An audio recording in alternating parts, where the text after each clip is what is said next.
Hello friends, मैं आशीष स्वागत करता हूं आपके अपने यूट्यूब चैनल पर। फ्रेंड्स, जैसा कि आप सभी को पता है कि इसमें हम रोजगार विद अंकित सर का जो वीकली मॉक टेस्ट आता है, तो उस मॉक टेस्ट को सॉल्व करते हैं। उसमें हम मैथ के सवालों को देखते हैं। आज जो है देखिए, आज 22 अक्टूबर है और आज संडे के दिन मतलब हर संडे को वीकली मॉक आता है। संडे के संडे मॉक आते रहता है, तो उसमें आए हम मैथ के सवालों को देखते हैं। आज इस वीडियो में हम एसएससी जीडी का, ये जो एसएससी जीडी है, उसमें आए हम जितने भी मैथ के सवाल 20 मैथ के सवाल होंगे, वो सारे मैथ के सवालों को देखेंगे और अच्छे कंसेप्ट के साथ से देखेंगे। देखिए, एक बात हम आपको बताना चाहते हैं कि ये जो आपको बुक दिख रहा है अभी, ये अंकित सर का न्यू बुक है एसएससी जीडी का, ठीक है। इसमें जो ये मैथ का बुक है, इसमें प्रत्येक क्वेश्चन को हम सॉल्व कर रहे हैं। मतलब जितना भी चैप्टर है, लगभग 17 चैप्टर है, उसमें जितने भी मैथ के सवाल है वो सारे मैथ के सवाल को हम लोग देख रहे हैं। इसमें से जो एवरेज का चैप्टर है हमारा, उस एवरेज के चैप्टर में 80 क्वेश्चन और टोटल 1 से लेकर 80 तक के क्वेश्चन को हम बना दिए हैं। तो अगर आप ये बुक अगर आप परचेज किए होंगे और आपका कोई भी क्वेश्चन फंसता है, तो आप जाकर देख सकते हैं। आपका लिंक इसका डिस्क्रिप्शन में मिल जाएगा, चाहे इसका प्लेलिस्ट भी बना हुआ है, आप प्लेलिस्ट भी चेक कर सकते हैं, ठीक है। तो इसमें इस बुक को हम पूरा एक ही एक क्वेश्चन को करा रहे हैं, तो उसे भी आप जरूर सपोर्ट कीजिएगा। वहाँ से भी आप मतलब क्वेश्चन को देखिएगा, आपको बहुत बढ़िया मेथड सीखने को मिलेगा। एवरेज में हम बहुत बढ़िया बढ़िया कंसेप्ट को सीखा है, तो आप वहाँ से जाकर देख सकते हैं। अब देखिए, ये एसएससी जीडी का जो 2023-24 है, इसमें 20 मैथ के सवाल आएंगे 22 अक्टूबर का। वो सारे 20 मैथ के सवालों को देखेंगे, तो पूरा वीडियो जरूर देखिएगा। इसमें आपको बहुत कुछ सीखने को भी मिलेगा। इसमें हम कुछ शॉर्ट मेथड भी बताएंगे, मतलब जितना हो सकता है, क्योंकि इसमें टाइम बचाना ही सबसे बड़ा काम है। हम आपको बार बार बोल रहे हैं, क्योंकि 60 मिनट के अंदर 80 क्वेश्चन बनाना बहुत बड़ा टास्क हो जाता है। तो उसमें देखिए, ये 20 मैथ के सवालों में हम ज़्यादा कोशिश करेंगे कि जो है हम कम मतलब कम से कम टाइम में हम इसे बनाएं, ठीक है। तो यहाँ देखिए, ये इससे पहले का जितना भी मॉक है उसे भी सॉल्व कर लिया है। अगर आप नए हैं और पीछे के मतलब कोई भी क्वेश्चन में दिक्कत आ रही होगी, जितना भी मॉक आया है, तो आप वहाँ से जाकर इसका प्लेलिस्ट बनाए, वहाँ से जाकर चेक कर सकते हैं, ठीक है। अब इसमें 22 अक्टूबर 2023 में मैथ के 20 सवालों को देखेंगे, तो पूरा वीडियो जरूर देखिएगा। इसमें आपको बहुत कुछ सीखने को मिलेगा। तो ये 4 सेक्शन हमने चूज कर लिया, ठीक है। अब उसके बाद नेक्स्ट, अब देखिए 60 मिनट का टाइम है। यहाँ 100 क्वेश्चन नहीं 80 क्वेश्चन होगा, क्योंकि हम इंग्लिश या हिंदी में कोई एक चुनना होता है, ठीक है। तो 80 क्वेश्चन में हम 20 मैथ के सवालों को देखेंगे और बढ़िया कंसेप्ट के साथ सीखेंगे। तो पूरा वीडियो जरूर देखिएगा। चलिए अब टेस्ट को स्टार्ट करते हैं, ठीक है। इसके बाद जो हम दिल्ली पुलिस का भी सॉल्व करेंगे, तो आप उसे भी देख सकते हैं, क्वान्टिटेटिव एप्टीट्यूड। अब देखिए, जो हमारा फर्स्ट क्वेश्चन है, फर्स्ट क्वेश्चन में क्या कर रहा है, एक सेकंड। फर्स्ट क्वेश्चन, एक मिनट। फर्स्ट क्वेश्चन है हमारा कि यदि संख्या इतना जो है, संख्या जो दिया है 99 से विभाज्य, तो पी और क्यू का मान ज्ञात करना है। देखिए, जो संख्या है हमारा, एक सेकंड रुकिए। अब देखिए, क्वेश्चन नंबर 1 को देखते हैं। वो पेन नहीं चल रहा था, दूसरा पेन ला दिया। क्वेश्चन नंबर 1 में कह रहा है कि यदि संख्या इतना जो है 99 से विभाज्य है, तो पी और क्यू का मान ज्ञात करना है। संख्या क्या क्या है, तो देखिए 6 है, ठीक है, 6 है, उसके बाद 5 है, 2 है, 3 है, 6, 7, 8 पी और जी, ये संख्या है हमारा। ये किससे विभाज्य है, तो संख्या विभाज्य 99 से। तो 99 से जब विभाज्य, तो हम संख्या, यहाँ जी नहीं सॉरी क्यू होगा, यह क्वेश्चन में गलत है, क्योंकि पी और क्यू का मान पूछा है, तो क्यू होगा, ठीक है। जब 99 से विभाज्य, तो संख्या हमारी 9 और 11 दोनों से विभाज्य होगी। 9 और 11 से संख्या विभाजित होगी। तो अब देखिए, एक 11 का विभाज्यता का नियम देखेंगे और 9 के विभाज्यता का नियम देखेंगे। तो यहाँ से अगर हम देखें 11 और 9 के विभाज्यता के नियम को, तो देखिए क्या कर रहा है। 11 का जो विभाज्यता का नियम होता है, वो अल्टरनेट अंकों का योग जो है, और अल्टरनेट अंकों का जोड़ने पर, देखिए जैसे कि समझिए, 6 में इस 2 को जोड़ेंगे, 2 में इस 6 को जोड़ेंगे, 6 में इस 8 को जोड़ेंगे, 8 में इस क्यू को जोड़ेंगे। तो जोड़िए, 6 और 2 8, 8 और 6 14, 14 और 8 22। अब 22 प्लस क्या हो जाएगा, क्यू। 22 प्लस क्यू का अंतर जो हो जाएगा, बाकी का जो अंक बचे हैं, यानी कि क्या क्या बचा है, 5 बचा है, ठीक है। यहाँ 5 बचा है, फिर उसके बाद 3 बचा है, उसके बाद 7 बचा है, उसके बाद पी बचा है। यानी कि इसको जोड़ेंगे तो कितना हो जाएगा, 5 और 3 8, 8 और 7 15, 15 और माइनस का पी बराबर किसके होगा, या तो 11 के कोई मल्टीपल के, या फिर 0 के। तो हम यहाँ 11 लेकर देखते हैं। तो यहाँ से जो हमारा वैल्यू आएगा, यहाँ Q, देखिए Q और माइनस P बराबर जो आएगा हमारा, Q माइनस P बराबर कितना हो जाएगा, तो 22 हो जाएगा। 22 में से 15 गया 7, 11 में से गया तो 4, कैसे हो गया अब आपको बताते हैं। 22 में से 15 जाएगा तो कितना बचेगा, 7 बचेगा ना। और 7 को जब इधर लाएंगे, तो 11 में से 7 घटेगा तो कितना बचेगा, 4। यानी Q माइनस P बराबर आ गया 4। और जो 9 से विभाज्यता का नियम होता है हमारा, अंकों का योग जो है 9 से विभाजित होना चाहिए। तो जोड़िए, जब जोड़ेंगे तो देखिए 22 और 15 कितना होता है, 22 और 15 37 होता है ना। 37 में और क्या जोड़े कि हमारा 9 से विभाजित हो जाए, तो 9 से विभाजित कौन सा, 45 होगा। तो 37 में हमें और 8 जोड़ना पड़ेगा, जो कि 9 से विभाजित हो जाएगा। यानी कि यहाँ से क्यू प्लस पी का वैल्यू जो हो जाएगा हमारा 8 हो जाएगा। हो जाएगा। अब हमसे क्या क्वेश्चन पूछ रहा है, क्यू और पी का मान। तो यहाँ से जब क्यू का मान पूछ रहा है तो क्यू में क्या होता है, दोनों के अंकों को योग करके और 2 से भाग देंगे, इनके 8 और 4 12 और बटा में 2 हो जाएगा।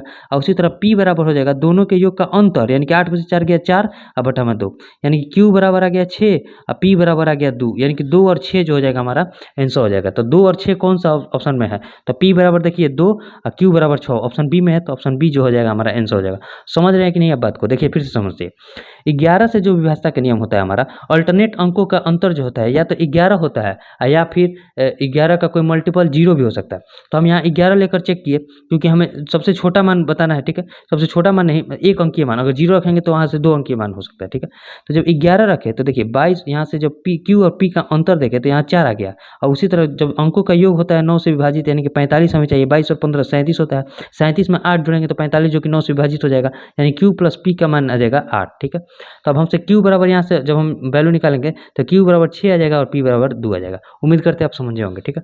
अब उसी तरह देखिए नेक्स्ट क्वेश्चन, क्वेश्चन नंबर 2 में क्या कहा, ये हमारा बोर्ड मास है। बोर्ड मास में तो देखिए क्या है, बोर्ड मास में हम भी बोर्ड मास का प्रयोग करके बनाएंगे इसे। तो देखिए क्वेश्चन नंबर 2, क्वेश्चन में इसे पहले देखिए 61 5 कितना होता है, 305 और 3 308, 308 बटे में 5 इसको लिख सकते हैं। अब भागा में जो है, भागा में यहाँ बड़ा ब्रैकेट है, 40 भागा 2 का 5, यानी कि 40 बटे में सीधे 10 लिख दीजिए, क्योंकि पहले 2 का प्रोसेस होगा, यानी कि 2 5 10 हो जाएगा। अब प्लस 27 भागा 3 है, 1/3 है, तो 27 3 81 हो जाएगा, भागा जब गुना में चेंज करेंगे तो ऊपर 3 हो जाएगा। अब माइनस में जो है 78, देखिए माइनस 78, अब भागा जो है, भागा में कितना है, 3 9 और 1 10 बटे में 3 है ना। और देखिए इसे सॉल्व करिए, जब इसको सॉल्व करेंगे तो कितना लिखेंगे, 78 गुना 3 बटे में 10 लिखेंगे, 78 गुना 3 बटे में 10। अब यहाँ जब इसको सॉल्व करेंगे तो कितना हो जाएगा, 81 और 4 85, 85 अब माइनस का जो हो जाएगा 78 दिया कितना होता है, देखिए 78 दिया तो 8 3 के 24, 7 3 21 है, 21 2 23, 234 बटे में 10 हो जाएगा, ठीक है। अब इसको सॉल्व कीजिए, इसको जब सॉल्व करेंगे तो नीचे में हमारा 10 हो जाएगा, यहाँ हो जाएगा 850 और यहाँ हो जाएगा 234 हो जाएगा। अब देखिए अब इसको सॉल्व करते हैं, इसको इधर लाकर सॉल्व करते हैं, तो जब सॉल्व करेंगे तो कितना हो जाएगा, 308 बटे में 5, अब भागा है तो गुना में हो जाएगा, और ऊपर वाला नीचे और नीचे वाला ऊपर चला जाएगा, यानी कि नीचे वाला ऊपर, यानी कि 10 ऊपर में चला जाएगा और इसमें इसका अंतर जो है नीचे में आ जाएगा। तो 10 में से 4 गया 6, यहाँ क्या बचा 4, 4 में से 3 गया 1, यहाँ 7 में से 2 गया, सॉरी यहाँ 8 में से 2 गया 6, 616 बचा। 5 से इसको कटा है तो 2, और 308 दूनी कितना होता है 616, यानी कि 2 से 2 कट गया, यानी कि 1 जो हो जाएगा हमारा पूरा बोर्ड मास का आंसर कितना हो जाएगा 1, जो कि ऑप्शन सी में दिया। तो आप बोर्ड मास में एक बार टाइम लीजिए, लेकिन सही करने का प्रयास कीजिए। बढ़िया क्वेश्चन है, उम्मीद करते हैं आपको समझ में आया होगा, ठीक है। अब देखिए आगे क्वेश्चन को देखते हैं, क्वेश्चन नंबर 3, क्वेश्चन नंबर 3 में क्या कर रहा है, क्वेश्चन नंबर 3 देखिए, हम उस जो बुक है उसमें एवरेज के चैप्टर को करा दिया, अगर आगे एवरेज का क्वेश्चन आएगा भी तो उसे हम उस देखिए कितना शॉर्ट में बनाएंगे, और आप सीख भी जाइएगा जब आप पूरे बुक को, मतलब बुक को आपको सॉल्व करना जरूरी है, अगर आप मैथ में 20 में 20 लाना चाहते हैं, और यहीं 2 सब्जेक्ट है मैथ और रीजनिंग, जिसमें आप फुल में फुल ला सकते हैं, ठीक है। क्वेश्चन नंबर 3 में क्या करें, किसी बेलन का वक्र पृष्ठ क्षेत्रफल दिया है 25,344 सेंटीमीटर स्क्वायर, यदि उसकी ऊंचाई दिया है 32 सेंटीमीटर, तो उस बेलन का आयतन कितना होगा जिसकी धारिता दिए गए बेलन सिलेंडर के आयतन की π/792 है। देखिए समझिए, किसी बेलन का वक्र पृष्ठ क्षेत्रफल कितना होता है, तो 2πr/h होता है ना, बराबर कितना दिया है 25,344। अब देखिए इसको क्या लिख सकते हैं, 2 गुने 22 बटे में 7 इंटू आर का वैल्यू हमें निकालना है, और ऊंचाई दिया है 32, बराबर कितना है 25,344 है ना। अब देखिए इसको कटाइए, अगर 11 से इसको कटाएंगे तो 2 हो जाएगा, और 11 से इसको कटाएंगे तो 11 दूनी 22, 3 3 11 3 33, 11 चौक 44, ठीक है, यानी कि 2304 हो जाएगा, 2304 हो जाएगा, 2323, ठीक है 2304 हो जाएगा। अब देखिए ये 4 से कट जाएगा, 4 से कट जाएगा, 4 से जब इसको कटाएंगे तो 4 पंजे 20, 4 पंजे 20 हो जाएगा, क्या बचेगा 3 0, 4 7 28, 4 6 24, यानी कि 576 हो गया। 16 से इसको कटाइए तो 2, और 16 से इसको कटाएंगे तो कितना हो जाएगा 16 3 48, 16 3 48, 16 6 96, 2 से इसको कटा दीजिए तो 18, यानी कि आर बराबर टोटल आ गया हमारा 18, ये जो 7 है 18 × 7 हो गया, ठीक है। अब हमसे क्वेश्चन पूछ रहा है कि उस बेलन का आयतन कितना है जिसकी धारिता दिए गए बेलन के आयतन के π/792 गुना है, यानी कि हमें बेलन का आयतन कितना होता है, तो देखिए बेलन का आयतन जो होता है πr² होता है, तो हमसे पूछ रहा है कि इस आयतन का π/792 गुना निकालना है, यानी कि इस आयतन का जो है π/792 गुना निकालना है, यही क्वेश्चन कर रहा है। अब देखिए इसको क्या लिखेंगे 22 बटे में 7, आर स्क्वायर की जगह क्या लिखेंगे 18 × 7, ठीक है 18 × 7, तो यहाँ 2 आर है तो फिर 18 × 7 लिखेंगे, ठीक है। और इंच की जगह क्या लिखेंगे 32 दिया था क्वेश्चन में, इंटू 22 और बटे में 7 और गुने कितना हो जाएगा 7 और गुने जो ये है 792, ये जो 792 है इसको यहाँ लिख देते हैं, टोटल के बटा में लिख दिए 792, ठीक है 792 लिख सकते हैं। अब देखिए कटाइए, ये 2 7 है तो ये 2 7 चला गया, ठीक है। अब देखिए इसको 22 है, ये 22 से कट जाएगा, 22 11 से कटेंगे तो 2, 11 से इसको कटेंगे तो 11 7 77, 11 दूनी 22, ठीक है। फिर देखिए 11 से 77, 11 दूनी 22। अब देखिए 18 चौक कितना होता है 72, कट गया। अब यहाँ 4 है तो 4 से कटाइए, 2 से इसको कटा दिए तो 2, 2 से इसको कटाइए 2 और 2 से इसको कटा दिए तो 11, 11 इसलिए कर दिए गुना करने में आसानी होगा। अब हमारे पास क्या बचा 18 गुने 32 गुने 11, यहीं बचा आयतन क्या बचा 18 बचा है, 32 बचा है और 11 बचा है। अब गुना कीजिए तो 18 दूनी 36, 18 तिया 54, 54 और 3, 54 और 3 कितना होता है 57, 576 गुने 11। अब 11 से गुना करने का नियम देखिए, 11 से जब गुना करने का नियम देखेंगे तो बस पहले इकाइयों को पकड़िए, 6 लिख दीजिए, 6 में 7 को जोड़ेंगे तो 7 6 13, हाथ में लगा 1, 7 5 12, 12 और 1 13, 5 और 1 6, यानी कि 63 36 जो हो जाएगा सेंटीमीटर क्यूब हमारा आंसर हो जाएगा। तो 63 36 कौन से ऑप्शन में है तो ऑप्शन नंबर बी में। उम्मीद करते हैं आपको समझ में आया होगा। ये देखिए ये केवल फार्मूला पर है, वक्र क्षेत्रफल का फार्मूला 2πr/h और बेलन के आयतन का फार्मूला होता है πr²। जब आप वैल्यू रखिएगा तो आपका वहाँ से आंसर आ जाएगा। अब जितना आपका कैलकुलेशन फास्ट होगा उतना आप जल्दी इस क्वेश्चन को बना सकते हैं, ठीक है। हम समझाते हुए बनाए तो हमारा 3 मिनट लग गया है, समझाते नहीं तो उससे और फास्ट बना सकते थे। अब देखिए जो नेक्स्ट क्वेश्चन है हमारा क्वेश्चन नंबर 4, क्वेश्चन नंबर 4 देखिए एवरेज का क्वेश्चन ये आया है और इस टाइप का क्वेश्चन उस बुक में बहुत सारा था, तो आप उस बुक को जरूर लगाइए। अगर आपके पास बुक नहीं खरीद सकते हैं तो आप उसका पीडीएफ भी अंकित सर के ऐप में दिया है, वहाँ पीडीएफ भी देख सकते बना सकते हैं, ठीक है। अब देखिए इसमें क्वेश्चन में क्या करें, 19 संख्याओं का औसत 24 है, ठीक है 19 संख्या है उसका औसत कितना दिया है 24 दिया है। प्रथम 8 संख्या का औसत कितना है, प्रथम 8 संख्या का औसत है 26.5 और अंतिम 12 संख्या का औसत दिया है 21.5, यही क्वेश्चन है। तो हमसे पूछ रहा है जो देखिए यहाँ इस संख्या को जोड़े तो कितना आ गया 20 आ गया, और जबकि संख्या है कितना 19, यानी कि एक संख्या दोनों में कॉमन है। तो जो हमारी कॉमन संख्या यानी कि 8वीं संख्या जो कॉमन है अगर उससे हम निकाल लेते हैं तो बाकी की जो 18 संख्या बचेगी उसका हमसे औसत पूछ रहा है। मान लीजिए वो जो 8वीं संख्या है वो भी अगर 24 होता तो औसत पर कोई प्रभाव पड़ता है, कोई प्रभाव नहीं पड़ता। लेकिन वो देखिए एक्स्ट्रा कितना लेकर चला गया, एक्स्ट्रा कितना लेकर जा रहा है या फिर छोड़ कर जा रहा है। तो देखिए अगर वो 24 लेकर जाता तो औसत पर कोई प्रभाव नहीं पड़ता, लेकिन वो लेकर कितना यहाँ 8 लोगों का औसत कितना है 26.5, यानी कि 2.5 जो है एक्स्ट्रा औसत है कितने लोगों का 8 लोगों का। उसी तरह ये 21.5 है, 24 से कितना कम है तो कहिएगा कि कम है कितना तो 2.5 कम है, ठीक है 2.5 कम है कितने लोगों का 12 लोगों का, ठीक है। यानी कि 25 8 है 200, अब 12 दूनी 24 अब 6 30, यानी कि 20 में से 20 और 10 कितना हो गया 30, ठीक 12 दूनी 24, 24 है 36। अब हमारे पास बचा कितना -10, यानी कि 10 जो है ये 24 लेकर जाता तो औसत पर कोई प्रभाव नहीं पड़ता, लेकिन ये 10 जो है छोड़ कर चला गया, यानी कि 10 कम लेकर गया है। तो जब 10 कम लेकर गया है तो ये पूरा औसत को बढ़ा देगा। अगर 24 ना लेकर उसे 10 कम लेकर गया है यानी कि औसत पर अब जो है प्रभाव पड़ेगा, यानी कि अब कितने लोग बचे हैं, ये जो 10 है ये टोटल औसत पर प्रभाव डालेगा। यानी कि जब ये 10 कम लेकर गया है तो औसत जो है हमारा 10 के औसत से बढ़ जाएगा। तो कितने लोगों में 18 लोगों में, 18 लोगों में जब बटेगा तो कितना हो जाएगा 18 5 90, ठीक है 10 0 18 5 90, यानी कि 0.55 जो है औसत हमारा बढ़ जाएगा। तो हमें 1 दशमलव तक लेना है, तो जब 5 के प्लस आ जाता है तो इसको हम लिख सकते हैं 0.6।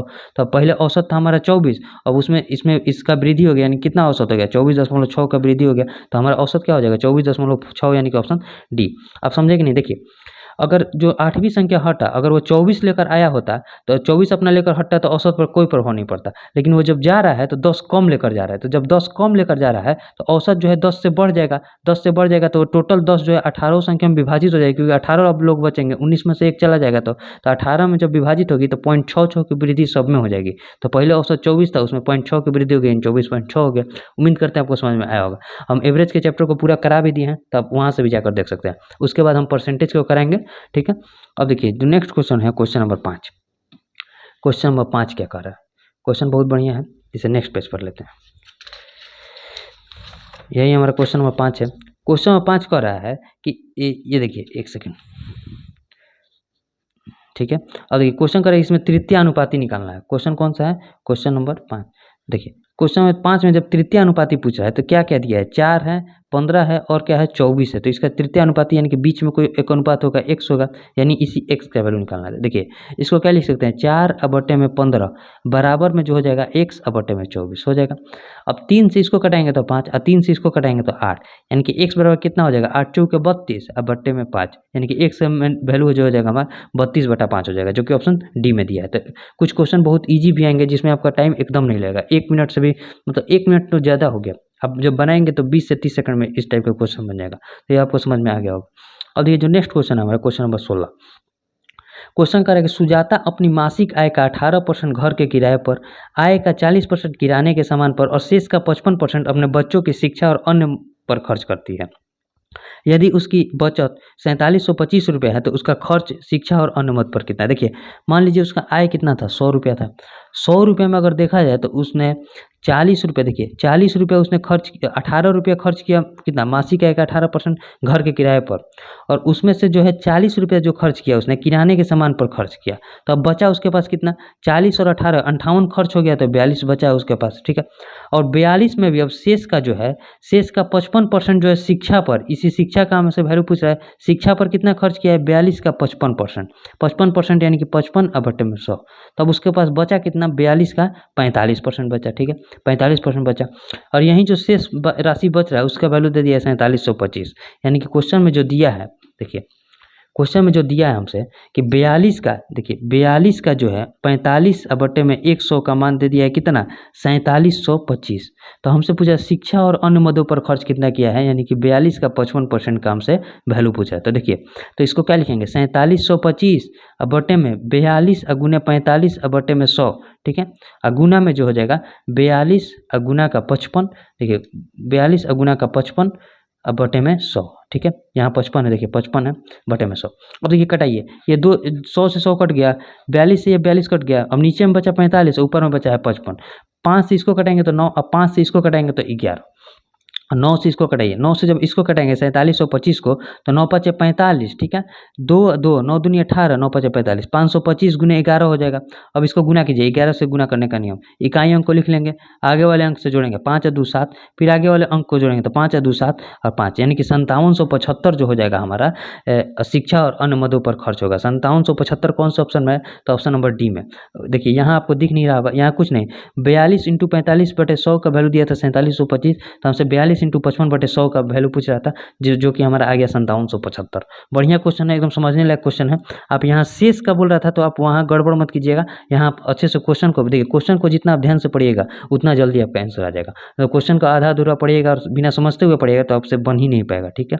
अब देखिए जो आगे का क्वेश्चन है, क्वेश्चन नंबर 7, क्वेश्चन नंबर 7 में क्या करें, देखिए क्वेश्चन 7, क्वेश्चन कह रहा है कि सुजाता ने 1250 में 25 वस्तुएं बेची, उसे 10% की हानि हुई, उसे 2600 रुपये में कितनी वस्तुएं बेचनी चाहिए ताकि 17% का लाभ कमा सके। देखिए जब एक वस्तु का अगर हम कीमत देखें, एक वस्तु कितना में बेचा है तो 1250 बट्टे में 25, ठीक है, यानी कि 50 रुपये में बेचा है, लेकिन ये 50 जो है 10% की हानि पर है, यानी कि 90% का वैल्यू कितना है, 50 है, ठीक है।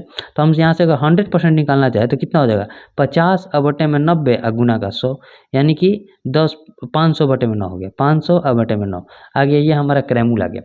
अब हमसे पूछा कि 2600 में कितनी वस्तु बेचनी चाहिए ताकि 17% का लाभ हो, तो वहाँ से भी अगर हम क्रैमूल निकालना चाहें तो देखिए 117% का वैल्यू कितना दिया है, तो 117% का वैल्यू दिया है 2600, तो हम यहाँ से अगर 100% का वैल्यू निकालें तो कितना हो जाएगा, 2600 बटे में 117 गुना का 100 हो जाएगा। अब हमसे देखिए ये आ गया यहाँ क्रैमूल, 2600 में इस क्रैमूल के साथ वस्तु को बेच रहा है, टोटल बेच रहा है कितना वस्तु में, इतना में बेच रहा है, और एक वस्तु का कीमत कितना है, 500 बटे में 9, तो हमसे क्या पूछ रहा है, तो कितनी वस्तु को बेचेगा। तो देखिए दोनों क्रैमूल आ गया, तो इसमें इससे भाग दे दीजिए, यानी क्या लिखेंगे, 2600 बटे में 117 गुना का 100 भागा में जो हो जाएगा 500 बटे में 9, 500 बटे में 9 हो जाएगा। अब देखिए ये 2 जीरो से ये 2 जीरो गया, 9 ऊपर जाकर हमारा गुना में हो जाएगा 9, तो 9 से इसको कटाएंगे तो 13 9 117 हो जाएगा, 13 9 117 और 13 से इसमें भाग देंगे तो कितना हो जाएगा, 13 दूनी 26, 200। यहाँ क्या बचा है, देखिए यहाँ 200 बचा है, यहाँ 5 बचा है, इसको क्या लिख सकते हैं 200 और बटे में 5, 5 से कटाएंगे तो कितना हो जाएगा, 5 के 20 यानी कि 40 वस्तुओं को अगर बेचेगा तो वो 2600 में 17% का लाभ कमा लेगा। देखिए यहाँ आपको दिख नहीं रहा, देखिए 200 बटे में 5 बचा था, 200 बटे 5 यानी क्या हो जाएगा 40 वस्तुओं को जब वो बेचेगा तो वो कितना 40 रुपये में एक वस्तु को बेचेगा तो 17% का लाभ, 40 वस्तु नहीं सॉरी 40 रुपये में जब एक वस्तु को बेचेगा तो 17% का लाभ कमा लेगा। उम्मीद करते हैं आपको समझ में आया होगा, बढ़िया क्वेश्चन है, यहाँ आप समझ भी गए होंगे। ठीक है, अब देखिए जो नेक्स्ट क्वेश्चन है हमारा क्वेश्चन नंबर 8, अभी तक बहुत बढ़िया बढ़िया क्वेश्चन है, इसमें आपको बहुत क्वेश्चन में डाउट हो सकता है। अगर देखिए हम पूरा आपको सॉल्व करा रहे हैं बढ़िया से, अगर फिर भी क्वेश्चन में डाउट रहता है तो उसे कमेंट कीजिएगा, हम आगे इसका स्पेशल वीडियो लाकर बताने का प्रयास करेंगे। ठीक है, अब देखिए जो नेक्स्ट क्वेश्चन हो जाएगा क्वेश्चन नंबर 8, अगर आप समझने का प्रयास कीजिएगा तो आप यहाँ से भी समझ सकते हैं। ठीक, क्वेश्चन नंबर 8 में क्या करें, क्वेश्चन नंबर 8 है कि अमन स्थान ए से स्थान बी तक 75 किलोमीटर पर आवर की औसत चाल से यात्रा करता है। बी तक पहुंचने के लिए उसने दूरी के पहले 60% भाग की यात्रा कुल यात्रा में लगने वाले समय के 8/15 भाग में पूर्ण की और शेष दूरी x किलोमीटर पर आवर की चाल से मतलब नियत चाल से तय की, तो x का मान निकटतम पूर्णांक तक। देखिए समझिए, अमन है, मान लीजिए ए से बी तक गया है, ए से बी तक, यहाँ ए है यहाँ बी है, टोटल स्पीड से वो 75 किलोमीटर पर आवर की स्पीड से गया है। ठीक है, मान लीजिए टोटल कितना है 100 किलोमीटर है, 100 किलोमीटर मानकर चलते हैं, इसमें से 60% भाग कितना हो जाएगा 60 किलोमीटर और 40% भाग जो हो जाएगा 40 किलोमीटर। हमसे पूछ रहा है कि x का निकटतम अंक। देखिए समझिए, b तक पहुंचने के लिए अगर उस टोटल टाइम देखा जाए तो 100 किलोमीटर वो 75 के स्पीड से जाता रहा है ना, 100 किलोमीटर को 75 के स्पीड से जा रहे हैं कि टोटल टाइम उसका आ गया इतना, 25 से कटाएंगे तो 4 और 25 से कटाएंगे तो 3, यानी कि 4/3 टाइम आ गया। लेकिन पूछ रहा है कि कुल लगने वाले टाइम के 8/15 भाग से इस दूरी को तय कर रहा है। ठीक है, 8/15 भाग कितना हो जाएगा 8/15 भाग, तो ये हो जाएगा कितना, तो देखिए 8 के 32 और बटे में 45, इससे हमें कोई मतलब नहीं है। मतलब अगर 60 किलोमीटर को जो तय कर रहा है इस 32/45 मिनट में तय कर रहा है, तो बाकी का जो टाइम है, बाकी जो टाइम बचेगा हमारे पास टाइम, मान लीजिए इसी 4/3 टाइम में टोटल दूरी को तय कर रहा है, तो 15 भाग में से 8 भाग, देखिए 15 टाइम में से 8 टाइम चल गया, तब टाइम कितना बचा उसके पास 7 टाइम बचा, और कितना में से 15 में से, यानी कि अब टोटल उसके पास देखा जाए तो 7 चौक 28, 28 और बटे में 45 मिनट में जो है बाकी की दूरी को कवर करेगा। तो हमसे स्पीड पूछ रहा है, तो देखिए दूरी कितना है 40 किलोमीटर, टाइम कितना है 28/45, तो हमसे स्पीड निकाल सकते हैं। स्पीड बराबर हम निकाले तो स्पीड बराबर क्या लिखेंगे, स्पीड बराबर होता है हमारा डिस्टेंस अपॉन टाइम, हो सकता है तो 40 किलोमीटर को उससे डिस्टेंस जाना है, मतलब यही जो बाकी का शेष डिस्टेंस है वो कितना मिनट में कवर करेगा, तो 28/45 मिनट में कवर करेगा, तो 28 नीचे ऊपर में 45 हो जाएगा। 4 से इसको कटाएंगे तो 7 और 4 से इसको कटाएंगे तो 10, यानी क्या लिखेंगे 450 और बटे में 7 लिख सकते हैं, 450 बटे में 7। और भाग दीजिए 7 छंग 42, 7 छंग 42 कितना बचा 3 0, 7 चौक 28, 2 0, 7 दूनी 14, यानी कि 64.2 किलोमीटर पर आवर की जो होगी जी आगे की उसकी स्पीड हो जाएगी। 64.2 किलोमीटर कौन सा ऑप्शन में है, तो ऑप्शन निकटतम पूर्णांक तक बताना है तो 64 किलोमीटर लिख सकते हैं, तो 64 किलोमीटर पर आवर जो हो जाएगा उसका आगे का स्पीड हो सकता है। मतलब कुल जो x किलोमीटर पर आवर की नियत चाल है तो वह 64 किलोमीटर के आसपास हो सकता है, 64.2 एग्जैक्ट हमारा हो सकता है। उम्मीद करता है आपको समझ में आया होगा। देखिए टोटल डिस्टेंस था 100, उसमें 60% भाग को तय किया, बाकी का जो 40% भाग है उसका हमसे स्पीड पूछ रहा है। तो देखिए यहाँ से अगर उसका टोटल टाइम देखा जाए तो 4/3 टाइम लग रहा था, लेकिन उसका 8/15 भाग ले लिया उसमें ये 60 किलोमीटर को तय करने में, तो बाकी का जो 7/15 भाग बचा है तो 4/3 के 7/15 कितना हो जाएगा 28/45, यानी कि इस 40 किलोमीटर को जो है वो 28/45 से तय करेगा, जो कि हमारा आंसर कितना आएगा 64.2 किलोमीटर पर आवर। उम्मीद करते हैं आपको समझ में आया होगा। बहुत बढ़िया बढ़िया अभी तक जो है जितना भी क्वेश्चन मिला है बहुत बढ़िया बढ़िया क्वेश्चन है, और थोड़ा मतलब कैलकुलेटिव भी है, और इतना ज़्यादा कैलकुलेटिव भी नहीं पूछेगा जीडी में, हम एग्जाम दिए थे इतना भी कैलकुलेटिव नहीं आएगा। ठीक है, अब देखिए जो नेक्स्ट क्वेश्चन, लेकिन आपको पूरी तरह से तैयार रहना है, कैसा क्वेश्चन आ जाए कोई लिमिट नहीं है, तो आपको तैयार रहना है। अब जो नेक्स्ट क्वेश्चन है हमारा क्वेश्चन नंबर 9, क्वेश्चन नंबर 9 में क्या करा, देखिए क्वेश्चन नंबर 9 है कि दो संख्याओं के बीच का अंतर 15 है। ठीक है, उनका महत्तम समापवर्तक और लघुत्तम समापवर्तक क्रमशः 3 और 108 है, तो उनके व्युत्क्रमों का मान लीजिए संख्या क्या है a है और b है, तो a गुना b यानी कि पहली संख्या गुनी दूसरी संख्या बराबर होता है एलसीएम इंटू एचसीएफ, होता है ना एचसीएफ। और वहीं हमसे क्वेश्चन दे दिया है a minus b sorry a minus b बराबर कितना दिया है 15। तो यहाँ से अगर हम ए बी निकालें तो ए बी कितना हो जाएगा, एलसीएम इंटू एचसीएफ कितना हो जाएगा 3 इंटू 108 हो सकता है ना, 3 इंटू 108। अब हमसे क्वेश्चन पूछ रहा है कि 1 बाई ए, ठीक है, और 1 बाई बी का अंतर हमसे पूछ रहा है। देखिए 1 by a into 1 by b का अंतर पूछा है, ठीक है। देखिए तो यहाँ से अगर हम निकालें तो कितना लिखेंगे, ए बी इसका एलसीएम हो जाएगा और क्या हो जाएगा बी माइनस ए, समझिए। अब देखिए यहाँ a माइनस बी ना लिखकर हम b माइनस ए भी लिख सकते हैं, क्योंकि अंतर दे रहा है। अंतर मतलब क्या होता है, बड़ा संख्या में से छोटा संख्या घटता है, यानी कि दोनों का पॉजिटिव साइन है, तो अंतर यही होता है, ठीक है। ये b माइनस ए का मान कितना दिया है 15, और नीचे में कितना ए बी का मान है तो 3 इंटू 108, क्योंकि वहाँ अंतर दिया है। तो 3 से इसको कटाएंगे तो 5, और ऊपर में हो जाएगा 5 और नीचे में हो जाएगा 108, यानी कि 5/108 जो हो जाएगा हमारा आंसर हो जाएगा। तो 5/108 ऑप्शन बी में दिया हुआ है। बहुत बढ़िया क्वेश्चन है। अब केवल यहाँ अगर आप समझे होंगे तो आप आसानी से बना दीजिएगा।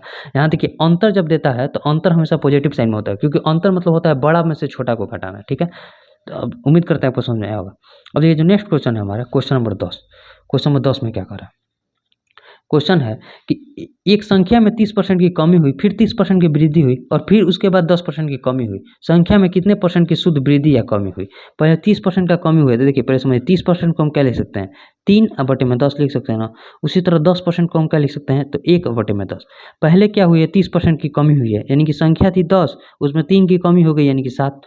अगले बार क्या हुआ, 30% का वृद्धि हो गया, यानी कि संख्या था वहीं 10 लेकिन 3 का वृद्धि हो गया, यानी कितना हो गया, तो कहिएगा कि 10 में 3 का वृद्धि हो गया यानी कि 13 हो गया। और बाकी जो है फिर बाद में 10 में जो है 1 की कमी हो गई, यानी कि 10% की कमी हो गई, 10 था संख्या उसमें 1 की कमी यानी कि 9 हो गया संख्या। गुना कीजिए, 10 का क्यूब कितना होता है 1000, और 13 इंटू 7 इंटू 9 करना है, तो 13 7 है 91, 91 में जो 9 से गुना करेंगे तो 9 एकम 9 और 9 9 81, 819 हो जाएगा। तो हमसे पूछ रहा है कि कितना कमी हुआ, तो कमी हुई देखिए 1000 हुआ है, अब बाद में 819 हो गया, 1000 था 819 हो गया, तो कमी हुआ है। अब देखिए कमी कितना हुआ है, तो देखिए 1000 में से जब 819 को घटाएंगे, 10 में से 9 गया 1, या 9 में से 1 गया 8, या 9 में से 8 गया 1, यानी कि 18.1 का कमी हुआ है, क्योंकि 181 बटे में 1000 और गुना 100 करेंगे, ठीक है। 2 जीरो से 2 जीरो कट गया, यानी कि 18.1% का जो है कमी हुआ है। 18.1% का कमी कौन सा ऑप्शन में था, ऑप्शन नंबर निकटतम पूर्णांक तक बताना है, तो निकटतम पूर्णांक हमारा क्या हो जाएगा, ऑप्शन बी, ठीक है। तो हमारा जो ऑप्शन बी हो जाएगा आंसर हो जाएगा 18.1% की कमी, ठीक है। अब देखिए आगे के क्वेश्चन को देखते हैं, क्वेश्चन नंबर 11। क्वेश्चन नंबर 11 क्या कर रहा है, अब देखिए जो क्वेश्चन नंबर 11 है, क्वेश्चन नंबर 11 क्या कर रहा है समझिए, इसको इधर बनाते हैं। क्वेश्चन नंबर 11, क्वेश्चन नंबर 11 में क्या कर रहा है, क्वेश्चन कर रहा है कि कोई व्यक्ति एक साथ रेडियो और टीवी सेट 30,400 में बेचता है। फलस्वरूप रेडियो पर 25% और टीवी सेट पर 10% का लाभ प्राप्त होता है। उन्हें एक साथ 30,700 रुपये में बेचकर वो रेडियो पर 10% और टीवी पर 25% का लाभ कमाता है। तो रेडियो का क्रय मूल्य हमसे पूछा है। देखिए रेडियो का जब हमसे क्रय मूल्य पूछ रहा है तो समझिए पहले क्वेश्चन में क्या करें, एक है रेडियो और एक है टीवी। तो देखिए अगर मान लीजिए पहले क्या करें, 25% का लाभ रेडियो पर कमा रहा है, यानी कि 125 में रेडियो को बेच रहा है, ठीक है। और फिर क्या करें 10% लाभ टीवी पर कमा रहा है, यानी कि 110 पर टीवी को बेच रहा है। तो कितना में बेच रहा है, तो 30,400 रुपये में बेच रहा है, 30,400 में बेच रहा है, ठीक है। और उसी तरह क्या कर रहा है कि 110 रुपया टीवी पर कमा रहा है, मतलब 110 रुपया रेडियो पर कमा रहा है 10%, और क्या कर रहा है 25% लाभ टीवी पर कमा रहा है, यानी कि 125 रुपया टीवी पर कमा रहा है। तो बेच कितना में रहा है 30,700 में। पहले इनका योग देखेंगे तो योग कितना हो जाएगा, 125 और 110 को जोड़ेंगे तो 235 रेडियो और प्लस 235 यहाँ टीवी हो जाएगा, क्योंकि दोनों बराबर है, बराबर हो जाएगा 30 30 60 और 4 11, देखिए 0 0 7 4 11 1 3 3 6, यानी कि 61,100 हो जाएगा। यानी कि अगर यहाँ से रेडियो और टीवी का मूल्य देखा जाए तो कितना हो जाएगा, 235 में हम भाग देंगे किसने, 61,100 में जब हम भाग देंगे 235 से, तो भाग देकर देखते हैं। पहले देखिए, पहले इसको 5 से कटाइए, 5 से नहीं 25 से कटेंगे, नहीं 5 से कटाइए, 5 से कटाएंगे तो कितना हो जाएगा, 5 5 के 20, ठीक है, 5 के 20, 3 0 5 7 35, 5 इसको कटाएंगे तो 12 5 60, 1 1 5 दूनी 10, फिर 5 दूनी का 10 और 0, यानी कि 12,220 हो गया। 12,220 47 में इससे भाग देकर देखते हैं। 47 में जब हम भाग देंगे किससे, 12,220 से, तो कितना हो जाएगा, 47 दूनी 98, 47 दूनी 94, 94 हो जाएगा। 12 में से 4 गया 8, यहाँ क्या बचा 11 में से 9 गया 2, 28, 282। इकाई अंक 2 है, यहाँ 4, 6 से भाग देकर देखते हैं तो 7 7 छंग 42, ठीक है, 6 7 42, 6 चौके 24 और 4 28, सॉरी 28, 242 पूरा कट गया। यानी कि ये जो पूरा संख्या है, ये जो पूरा संख्या कटेगी हमारी 26 से कट जाएगी, 26 से, यानी कि यहाँ 0 है तो 1 0 260 से कट जाएगी। अब देखिए समझिए, यानी कि यहाँ से अगर रेडियो और टीवी का मूल्य देखा जाए, रेडियो और टीवी का मूल्य योग में तो 260 है गया। उसी तरह उनका अंतर भी देख लेते हैं। तो देखिए जब अंतर हम निकालेंगे तो अंतर क्या निकालेंगे, 125 में से 110 गया, क्या बचा 125 में से जब 110 गया तो बचा हमारे पास 15R, ठीक है। उसी तरह जब 110 टी में से 125 टी गया तो क्या बचा, बचा हमारे पास 15 टी बचा। अब बराबर का जो हो गया हमारे पास 30,700 में से 30,400 घटाएंगे तो माइनस का 300 बचेगा ना, माइनस का 300, यानी कि आर अब माइनस का टी बराबर बचा माइनस का 15-20, यानी कि माइनस का 20, यानी कि यहाँ से जो बचा टी और माइनस आर बराबर लिख सकते हैं 20। तो हमसे पूछ रहा है कि रेडियो का मूल्य, रेडियो का जब मूल्य पूछ रहा है तो रेडियो का जब मूल्य पूछ रहा है तो इसका अंतर हम निकालेंगे, यानी कि यहाँ माइनस का साइन, यहाँ प्लस है, यहाँ माइनस हो जाएगा, यानी कि टी से ये टी कट गया, रेडियो और रेडियो को जोड़ेंगे तो कितना हो जाएगा 2R, 2R बराबर 260 में से 20 कटे तो 240, यानी कि R बराबर हो गया हमारे पास 120। तो 120 जब R आ गया तो इसका 100% कितना हो जाएगा, तो R में जब हम 120 में 100 से गुना करेंगे तो कितना हो जाएगा 12,000, यानी कि 12,000 जो हो जाएगा हमारा रेडियो का मूल्य हो जाएगा। 12,000 कौन सा ऑप्शन में था, ऑप्शन नंबर बी में। ये क्वेश्चन बहुत बढ़िया है, बहुत आपको समझ में लगेगा। देखिए फिर से आपको समझाते हैं, यहाँ 25% रेडियो पर जो है 10% टीवी पर बेचा है तो कितना आ रहा है 30,400। उसी तरह जब 10% रेडियो पर कमा रहा है 25% टीवी पर कमा रहा है तो 30,700 में बेचा है। जब दोनों को जोड़े हैं तो रेडियो प्लस टीवी का मूल्य आ रहा है 260, ठीक है, और दोनों का जब अंतर किए हैं तो टीवी माइनस रेडियो का मूल्य आ रहा है 20। तो यहाँ से जब हम रेडियो का मूल्य निकालें तो 120% आ रहा है। तो यहाँ से हम जब 100% का मान निकालेंगे, देखिए एक का वैल्यू जब 120 आ रहा है तो 100 का वैल्यू कितना हो जाएगा, 120 में हम 100 से गुना करेंगे, यानी कि 12,000 रुपया जो हो जाएगा हमारा रेडियो का मूल्य हो जाएगा। तो 12,000 कौन सा ऑप्शन में था, ऑप्शन नंबर बी में। बहुत बढ़िया क्वेश्चन है, उम्मीद करता है आपको समझ में आया होगा, ठीक है। आज बहुत क्वेश्चन कैलकुलेटिव दिया हुआ है, ठीक है, तो आप इसे बहुत ध्यान से बनिएगा। आज का क्वेश्चन जो है थोड़ा हार्ड ही सेट किया गया है। अब देखिए जो नेक्स्ट क्वेश्चन है क्वेश्चन नंबर 12। क्वेश्चन नंबर 12 में क्या कर रहा है, ठीक है, क्वेश्चन नंबर 12, क्वेश्चन नंबर 12 है कि 99,000 की राशि पर 12.5% वार्षिक ब्याज दर से 9 महीने का साधारण ब्याज पूछा। देखिए यहाँ अगर हम साधारण ब्याज निकालना चाहें तो ऐसा ही बराबर क्या होता है, मूलधन गुने दर गुने समय और बटे में 100, यही होता है। तो देखिए यहाँ मूलधन दिया है कितना 99,000 होता है, और रेट कितना है 12.5% को क्या लिख सकते हैं 12 दूनी 24 और 1 25 बटा में 2 लिख सकते हैं। और टाइम कितना है 9 महीना, 9 महीना का जो हम साल में बदलेंगे क्योंकि वर्ष में आता है तो 9/12 करना पड़ेगा और बटे में 100, ठीक। यहाँ 2 जीरो से ये 2 जीरो गया। अब देखिए 2 जीरो से 2 अगर हम 2 से कटाना चाहें तो कोई कटेगा, देखिए यहाँ सीधे कटाइए, 3 से इसको कटाइए ना, पहले 3 से इसको कटाएंगे तो 4 और 3 से इसको कटा दिए तो 3 हो गया। अब देखिए 2 से इसको कटाइए, 2 से जब इसको कटाएंगे तो कितना हो जाएगा, 2 से इसको कटाएंगे तो 4 दूनी 8, 1 9, 4 9 18, यानी कि 495 आ गया। अब 495 है, 25 है और 3 है, इसमें गुना करके हमें 4 से डिवाइड करना है। पॉइंट में आंसर भी आ रहा है तो देखिए गुना कीजिए, गुना करने के सिवा कोई दूसरा विकल्प नहीं है। 495 में पहले 25 से गुना करते हैं तो 25 पचे 125, 25 9 यहाँ 225 और 12, 225 और 12 237 हो गया। हाथ में लगा कितना 23, 25 चौके 100 और 23 123 हो गया, और गुना में 3, अब बटा में 4। गुना कीजिए, गुना करेंगे तो 3 पचे 15, 3 7 21 और 1 22, तितरी के 9, 9 और 2 11, 9 और 2 11, 12 3 36, 36 है और 1 37, 37,125 और बटे में 4। अब भाग देकर देखते हैं, भाग देना बहुत कैलकुलेटिव आज का क्वेश्चन बनाया गया। 4 से जब भाग देंगे तो 4 9 36, 1 1, 4 दूनी 8, 3 है 2, 4 8 32 हो गया। फिर 4 1 4, 2 0, 4 दूनी 8, 4 5 20, यानी कि 9281.25 जो हो जाएगा हमारा आंसर हो जाएगा। देखिए आ गया 9281.25। लेकिन कितना भी कैलकुलेशन हो, अगर आपका कैलकुलेशन जब ठीक है, कैलकुलेशन पर आपका कमांड है तो आपसे आंसर एक बार में सही आएगा ही आएगा। तो आप ज़्यादातर कैलकुलेशन पर मेहनत कीजिए। आज का क्वेश्चन जो है टोटल कैलकुलेशन बेस्ड है। क्वेश्चन में देखिए क्वेश्चन में कोई दम नहीं है, मतलब क्वेश्चन बढ़िया है लेकिन उसका डिजिट इतना बढ़िया दिया गया है कि उसमें आपको कैलकुलेशन पड़ ही जाएगा, ठीक है। अब देखिए जो नेक्स्ट क्वेश्चन है क्वेश्चन नंबर 13। क्वेश्चन नंबर 13 में क्या कर रहा है, क्वेश्चन कह रहा है कि यदि एक आयत जिसका क्षेत्रफल दिया 154 सेंटीमीटर, उसकी भुजाओं में 3 सेंटीमीटर का अंतर है, तो लंबी भुजा की लंबाई बताएं। देखिए आयत का क्षेत्रफल कितना होता है, लंबाई इंटू चौड़ाई बराबर कितना दिया है 154, और दोनों में अंतर दिया है l माइनस बी बराबर 3। इस पर अगर थोड़ा सा दिमाग लगेगा तो 154 जो होता है 14 इंटू 11 का गुणज होता है, 14 11 154, और दोनों के अंतर भी है जो 3 के बराबर है। हमसे बड़ी भुजा की लंबाई पूछा है कि l बराबर कितना हो जाएगा 14। यहाँ आप छोटा सा दिमाग लगाकर आंसर ला सकते हैं, यानी कि 14 जो हो जाएगा आंसर हो जाएगा, और नहीं तो फिर आप फार्मूला से बनाइए। हम फार्मूला से कोशिश करेंगे कि आप नहीं बनाइए, क्योंकि इसमें टाइम जो है बहुत कम दिया होता है, और ऐसा यहाँ डिजिट दिया ही रहता है कि अगर आप थोड़ा सा सोचिएगा तो आप वहाँ से आप बना सकते हैं। तो यहाँ देखिए जब 154 देखे तो 14 और 11 अपने आप दिमाग में क्लिक किया, 14 में 11, जब 143 देता 13 11 क्लिक करता देता कि नहीं, वैसे 132 देता तो 12 11, और अंतर वहाँ ऐसा ही दिया जाता है कि आप सेट कर लीजिए, क्योंकि क्वेश्चन जो होता है बनाने लायक नहीं होता है, और दिमाग लगाकर बनाइएगा तो आपसे क्वेश्चन आसानी से बन जाएगा। ठीक है, अब देखिए जो आगे क्वेश्चन हो जाएगा क्वेश्चन नंबर 14, तो इस क्वेश्चन को आप ऐसे ही बनाइएगा। क्वेश्चन नंबर 14 में क्या करें समझिए। क्वेश्चन नंबर 14 क्वेश्चन कह रहा है कि यदि 8 वर्ष पहले ए और बी की आयु का अनुपात कितना था 5:4, और अब जो है वर्तमान में उनकी आयु का अनुपात कितना है 6:5। देखिए यहाँ से एक बढ़ा, यहाँ से एक बढ़ा, यानी कि टोटल एक बढ़ा है, लेकिन वर्ष में कितना बढ़ा है, तो 8 साल पहले था अभी वर्तमान है, तो एक का वैल्यू 8 के बराबर है। तो हमसे पूछ रहा है कि अब से 7 वर्ष बाद ए और बी के आयु का योग, यानी कि अब अगर उनका आयु का योग देखा जाए तो 6 और 5 11 का वैल्यू कितना हो जाएगा 88। लेकिन वर्तमान में नहीं पूछ रहा है, उनसे जो है 7 साल बाद पूछ रहा था, 7 साल बाद अभी योग है 88, 7 साल में ए भी बढ़ा होगा 7 साल और बी भी बढ़ा होगा 7 साल, यानी कि टोटल 14 बढ़े होंगे, तो 88 या 14 कितना होता है 102, यानी कि अब 7 साल बाद जो हो जाएगा, अब से 7 साल बाद तो उनका आयु का योग कितना हो जाएगा 102, जो कि ऑप्शन बी में दिया है।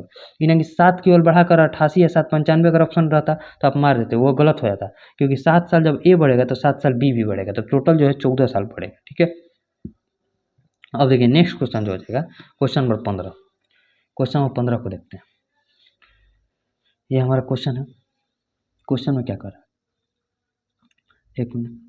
क्वेश्चन कह रहा है कि 20,000 की राशि को 20% प्रति वर्ष चक्रवृद्धि ब्याज की दर पर 2 वर्ष के लिए निवेशित किया जाता है, तो चक्रवृद्धि ब्याज क्या ज्ञात करना है। देखिए जब मान लीजिए रेट हमारा कितना दिया है 20% 12 मंथ में, 20% जो है 12 मंथ में है, तो यहाँ से अगर हम 6 मंथ में रेट निकाले तो कितना हो जाएगा 10%, और 2 साल में कितना 24 मंथ होता है ना, 24 मंथ, यानी कि 4 बार रेट लगेगा, 6 पर 4 बार रेट लगेगा। यही क्वेश्चन समझना था।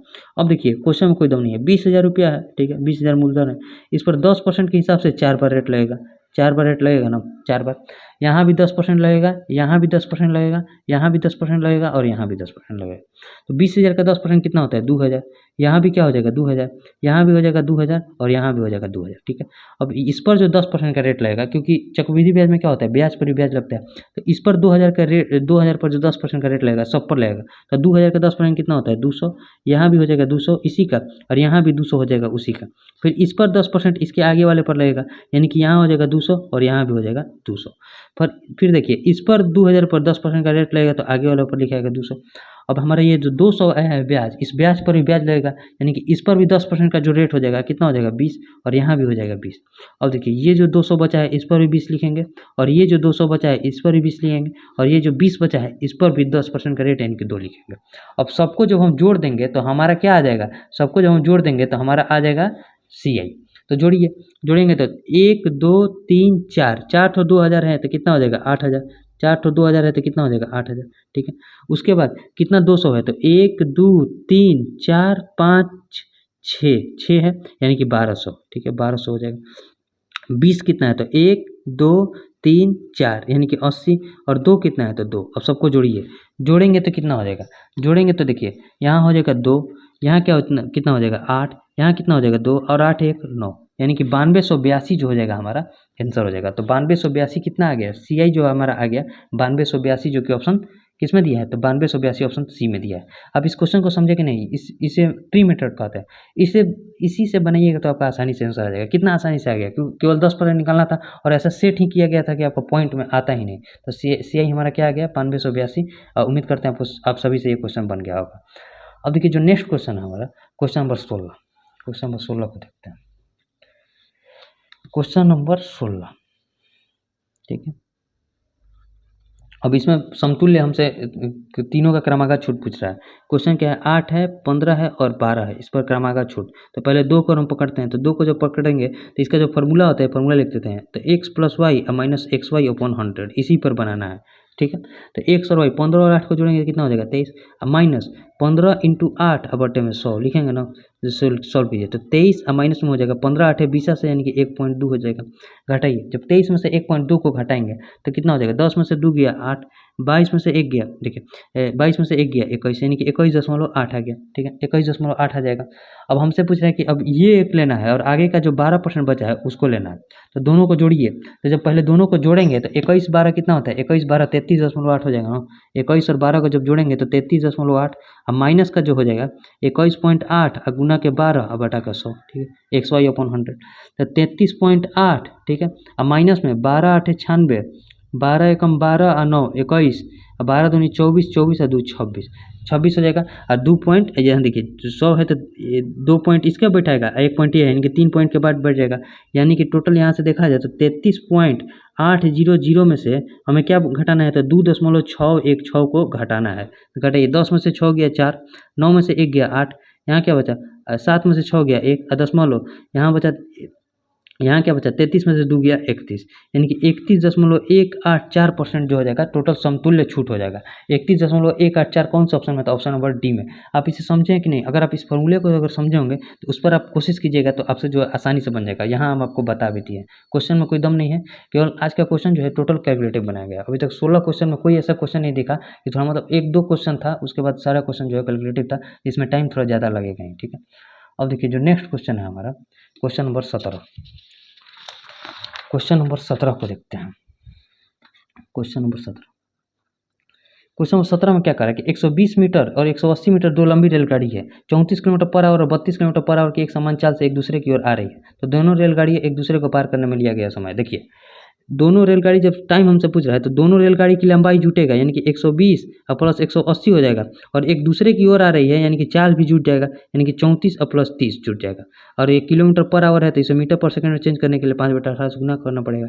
18 12 30 300 और बटे 34 क्या 32 है, सॉरी 32 है, 34 और 32 कितना हो जाएगा 66, 66 गुने 5 और ऊपर में 18 चल जाएगा।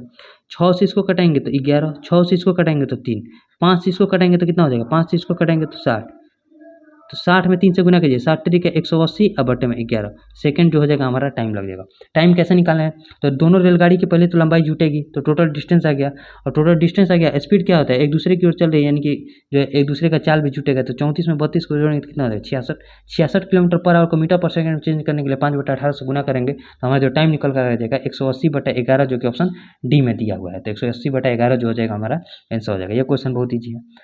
अब देखिए जो क्वेश्चन है question number 18 time and work का क्वेश्चन है। तो टाइम एंड वर्क का क्वेश्चन तो इजी रहता है। क्वेश्चन कह रहा है कि ए और बी मिलकर एक निश्चित कार्य को 20 दिनों में पूरा कर सकते हैं, बी और सी मिलकर इसे 30 दिनों में पूरा कर सकते हैं, तथा सी और ए मिलकर इसे 24 दिनों में पूरा कर सकते हैं। देखिए कह रहा है ए और बी मिलकर कार्य को कितना दिन में पूरा कर सकते हैं, तो 20 दिन में पूरा कर सकते हैं। बी और सी मिलकर कार्य को कितना दिन में पूरा कर सकते हैं, तो 30 दिन में पूरा कर सकते हैं। और ए और सी मिलकर उस काम को जो है 24 दिनों में पूरा कर सकते हैं। तो पहले टोटल एलसीएम कितना हो जाएगा, तो 120 एलसीएम हो जाएगा, 20 छक्का 120, 30 चौके 120 और 24 बचे 120, ठीक है। अब हमसे पूछ रहा है कि उस कार्य का 7/12 भाग ए कितना दिन में करेगा। तो पहले अगर टोटल देखा जाए तो यहाँ देखिए ए प्लस बी प्लस सी कितना हो जाएगा, यहाँ देखिए 2 ए आया है ना, 2 बी आया है, 2 सी आया है, यानी कि टोटल 5 4 9 6 15 और बटा में 2 2 सब है तो 2 से भाग दे देंगे, यानी कि ये टोटल योग आ गया हमारे पास।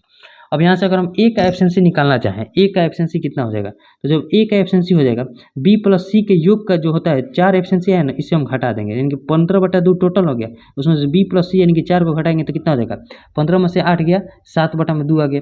अब हमसे पूछ रहा है कि टोटल कार्य का 7/12 भाग ए करेगा।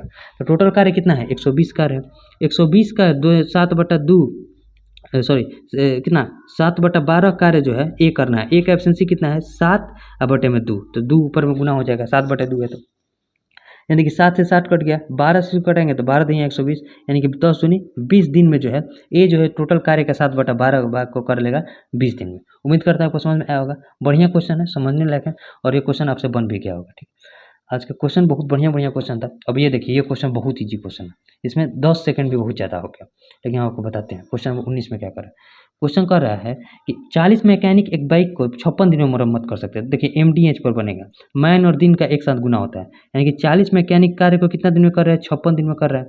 तो हमसे पूछ रहा है कि कितने 32 मैकेनिक जो है कितने दिन में कार्य को कंप्लीट करेंगे, ठीक है।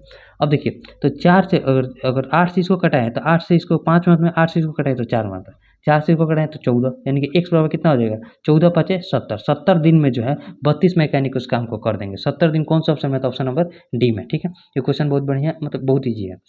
अब देखिए जो नेक्स्ट क्वेश्चन है हमारा, क्वेश्चन नंबर 20। क्वेश्चन नंबर 20 में क्या कर रहा है कि एक नाव 5 घंटे में धारा के अनुकूल 250 किलोमीटर और उतने ही समय में धारा के प्रतिकूल 150 किलोमीटर की दूरी तय करती है, तो नदी में तैरती लकड़ी की वस्तु 6 घंटे में कितनी दूरी तय कर सकती है। देखिए यहाँ से बोट प्लस स्ट्रीम यानी कि धारा का अगर चाल देखें तो अनुकूल जा रही है तो दोनों का चाल जुटेगा, यानी कि 250 किलोमीटर को वो 5 घंटे में तय कर रही है, यानी कि 50 पचे 250, ठीक है।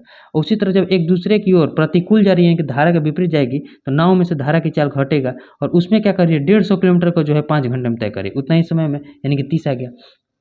यहाँ से अगर बोट का हम चाल निकालें तो दोनों का योग के से हम 2 से भाग देंगे, यानी 50 और 30 80/2 यानी कि 40 आ गया। यहाँ से स्ट्रीम का चाल निकालें तो दोनों के योग, दोनों के अंतर में से 2 से भाग देंगे, तो 50 में से 30 गया 20, 20/2 यानी कि 10 आ गया। अब समझिए यहाँ क्वेश्चन समझने लायक है। नदी में तैरती लकड़ी की वस्तु 6 घंटे में कितनी, लकड़ी के वस्तु की अपनी कोई चाल होगी, नहीं होगी, वो धारा के ही चाल पर चलती जाएगी।